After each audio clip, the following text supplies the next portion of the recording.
Меня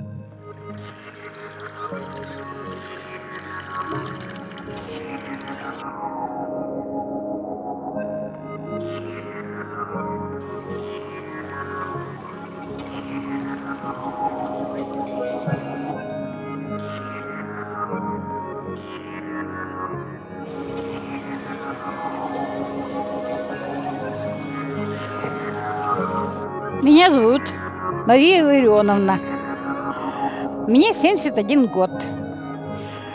Вот, живу я здесь, в деревне Ключевское.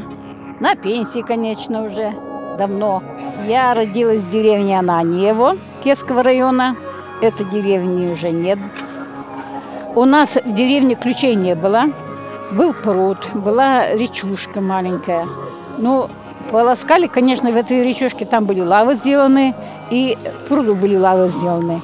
Там полоскали, потому что ключа не было, и колоды не было. Но в основном замачивали белье в щелоке. Золу заваривали кипятком, отстаивали, и потом, значит, разводили, и там замачивали белье. Если стирка начинается, целый день, ну, время от времени, пока замочил белье, что-нибудь по хозяйству делаешь. А потом уже начинаешь стирку, а ручная стирка это время отводит все равно. И потом еще полоскать надо идти, тащить это белье. А сушили, конечно, на улице, на веревках. А если веревок нет, то просто на забор бросали. А колоду я уже увидела здесь. Была колода долбленная, я еще помню эту долбленную колоду. Потому что здесь этот ключ. Она была уже плохая, в ней уже не стирали. Оттуда воду убрали и все. А потом вот был день деревни этой, и решили новую колоду сделать.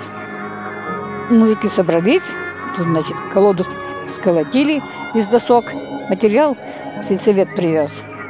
И вот площадку сделали, стол сделали. Вот тут.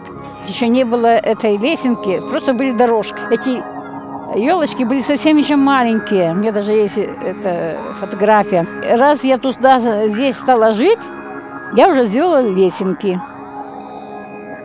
Лопатой сама уже делала. Ну и эти дощечки выпиленные. Швырки же привозят, там дощечки остаются. Вот я дощечки. Нынче вот уже меняли лесенку. Дети мои тут только летом. Они же со мной не живут. Они приезжают только в гости. Я одна живу, так месяц раз стираю. У меня уже много не копится. Баню протоплю, вода согреется, я постираю и на коромысле, на колоду. А сушится белье на улице. И когда белье сушится на улице, оно пахнет вкусно. Оно какое-то свежее. Не как в машине. В машине оно все равно там никак не прополаскивается, порошком пахнет. Синтетика. Это все. Последний раз я полоскала месяц тому назад. Но у меня еще не было машины. У меня машина только еще неделю стоит. Если бы сил хватало, то я бы, конечно, на машину не рассчитывала. Это уже мне дети решили, что мне уже трудно, что вот ходить надо туда зимой. Зимой же я тоже там полощу, но не в такие трескучие морозы. Я говорю, когда оттепель бывает, минус 5, минус 8, может быть, вот тогда стираю. И когда еще ветра нет. Раньше я же говорю, приходилось, конечно, ходить на ключ тоже. Водопровода не было, всю воду носили из ключа. И в баню, и в стирку, и на готовку. Все на коромысле. Тискезу иногда приезжают тут постирать. А в Крещение приезжают за водой, за Крещенской сюда. Я же все равно дорогу всегда чищу зимой. И дорога всегда бывает, приезжают, воду набирают, уводят.